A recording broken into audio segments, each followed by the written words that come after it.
আজকে আমরা ফুপুর বাসায় ঘুরতে এসেছি, মানে ঘুরতে আসিনি, একজন মারা গিয়েছিল তো দেখতে এসেছিলাম। তারপরে আমরা বাইরে এসে দেখছি একটা কুকুর বসে আছে,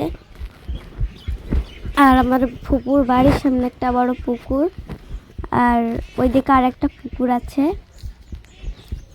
যে কুকুরটাকে বসে থাকতে দেখলেন ওই কুকুরটার নাম কাল্লু, এখানে বসেছিল অনেকক্ষণ। আর এটাকে আপনাদের গ্রাম্য ভাষায় কি বলে কমেন্টে জানাবেন। এই যে রাস্তা, এদিক দিয়ে গাড়ি ঢুকছিল না, তাও কষ্ট করে ঢুকানো হয়েছে। এই যে আমি এখানে চারিদিক দিয়ে আমরা ঘুরে ঘুরে দেখছিলাম কোথায় কি আছে। আমাদের ফুপুর বাসায় অনেকগুলো গাছ আছে, আম গাছ, তারপর পেয়ারা গাছ।